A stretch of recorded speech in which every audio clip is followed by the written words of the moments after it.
안녕하세요. 반갑습니다. 바른경제TV 송범선 수석 전문가입니다. 시젠에 대해서 오늘 그 수치적으로 낱낱이 뜯어보는 시간 갖도록 하겠습니다.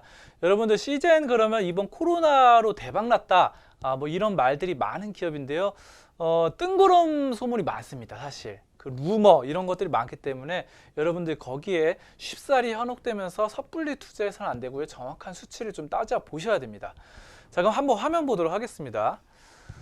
지금 이 기사를 보면은 시젠이 3개월 만에 어떻게 됐습니까? 3개월 만에 한 해 장사가 끝났다 이렇게 나왔어요.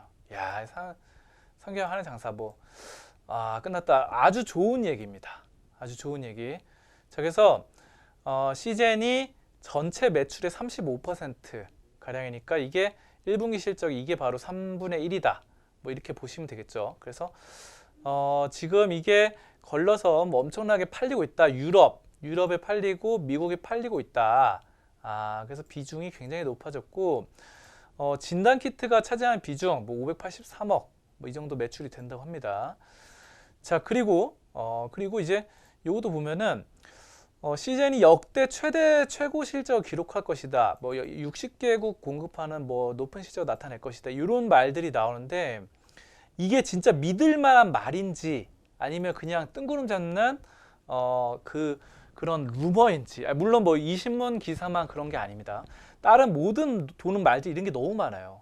뭐 이런 매출 6배 이런 게.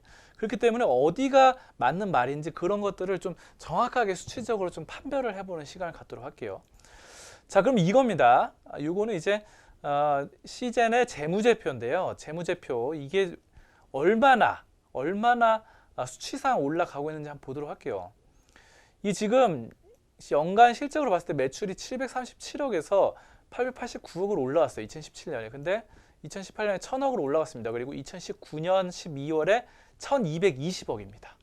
자, 어디까지가 어떻게 됐습니까? 여기까지가 바로 코로나 사건이 터지기 전의 이야기예요. 코로나 사건. 코로나 사태가 터진 게 언제였죠? 2020년 하고도 2월에 본격적으로 터졌죠.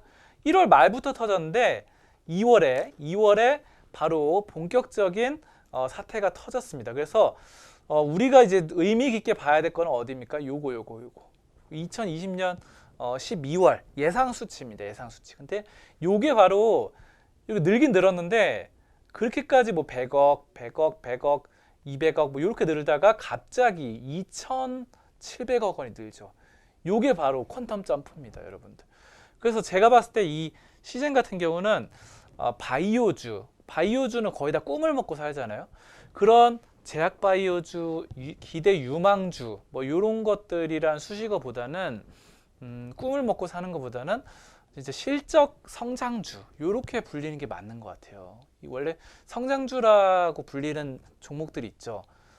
대표적으로 제가 얼마 전에 말씀드렸던 카카오 같은 기업은 정말 대표적인 성장주죠. 네이버와 함께. 그래서 성장주다 보니까 계속해서 올라가고 있는 거고 실질적으로 뭐가 딱딱 잡히잖아요. 그래서 또 얼마 전에 방송 카카오 찍고 나서 계속 올랐죠. 추가적으로 상승을 해서 뭐 10% 이상씩 또 올랐는데 자, 그렇습니다. 이 시젠도 지금 엄청나게 상승을 하고 있다는 거예요. 그래서 매출을 좀 다시 한번 보시면은 아까 3배가 올랐어요. 3배가 올랐고 분기별로 봐도 어떻습니까? 분기별로 보면 크게 이상이 없었어요. 크게 뭐 20억, 뭐 20억 이렇게 올라가다가 갑자기 500억이 늘죠. 요게 바로 진단키트 매출이에요. 진단키트 매출입니다. 자, 그리고 6월에 이제 또 1000억이 늘어난다. 뭐 이게 이제 수주 발주량이 늘었기 때문이에요. 근데 요거는 여러분들이 2020년 12월에 3,996억 원. 제가 다시 지우고 다시 보여드릴게요. 3,996억 원. 요거를 막연한 수치로 보시면 안 됩니다. 왜냐하면은 요게 이미 일단 1분기 실적은 나왔잖아요. 매출이 일단 나왔는데 2분기 실적도 이미 지금 수주 발주를 받고 있으니까 나왔죠. 거의 이건 예상치긴 하지만 거의 나온 거나 마찬가지입니다. 그럼 중요한 건 3분기와 4분기인데 3분기와 4분기에도 요거 두 개만 합해도 얼마입니까? 이미 2,600억 원이 넘죠.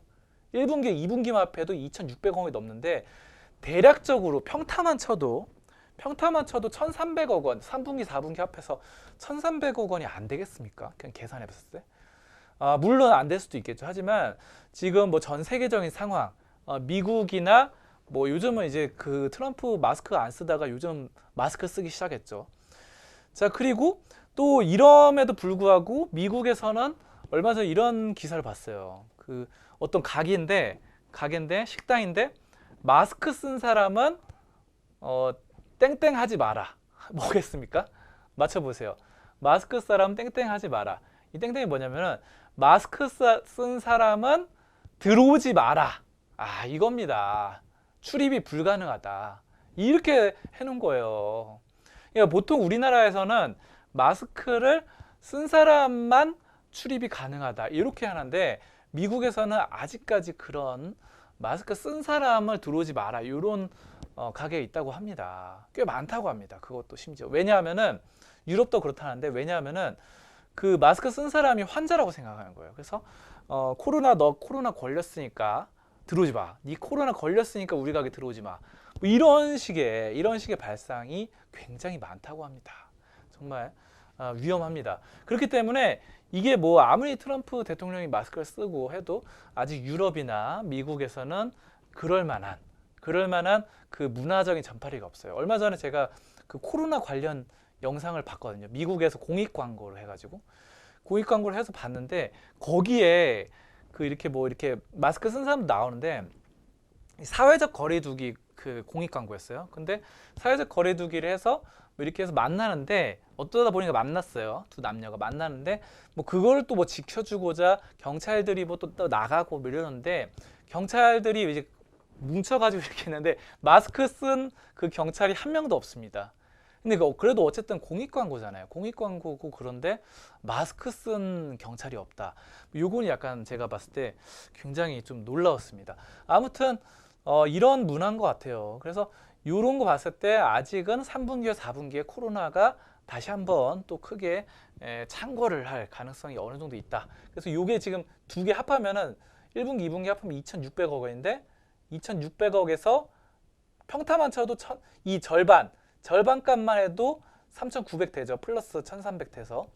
자, 근데 1,300억을 넘을 가능성도 굉장히 높습니다. 제가 봤을 때는 이 1,300억 원을 넘을 가능성이 더 높아요.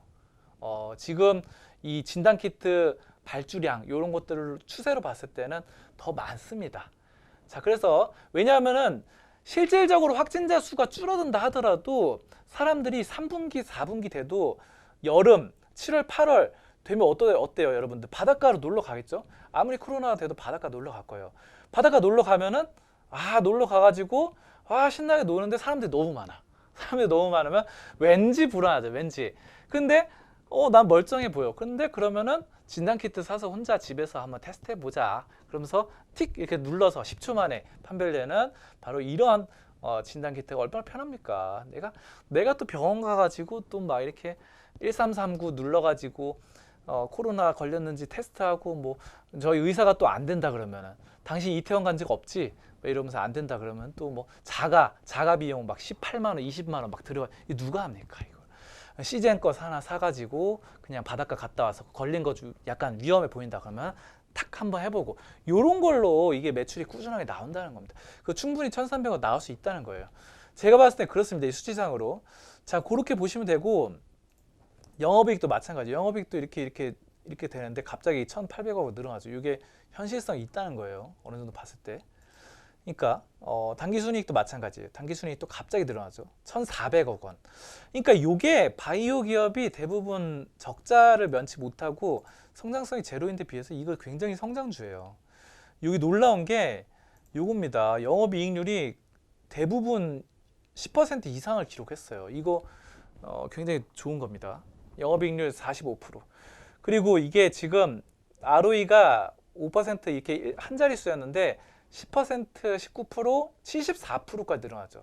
이 워렌 버핏이 좋아하는 기업이 바로 ROE가 자기 자본 이익률이 10% 넘는 기업이에요.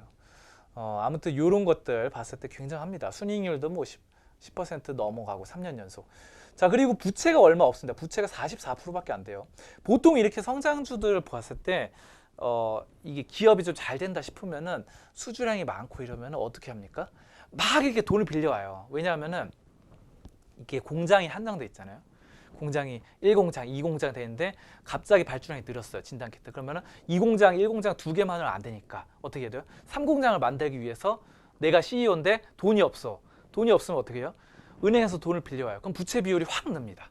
부채 비율이 막 100%, 200% 느는데 이거 보세요. 44%예요.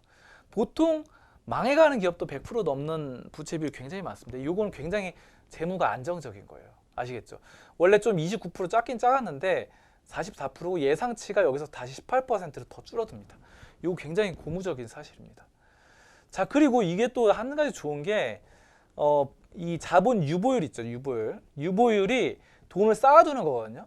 돈을 쌓아두는 건 1300% 냈어요. 여기 1100%였는데 더 늘어났어요. 오히려 현금 흐름이 더 좋아진 겁니다. 현금을 더 쌓아두는 거예요. 이거는 엄청난 겁니다. 이 회계학적으로 접근을 하면 돼요.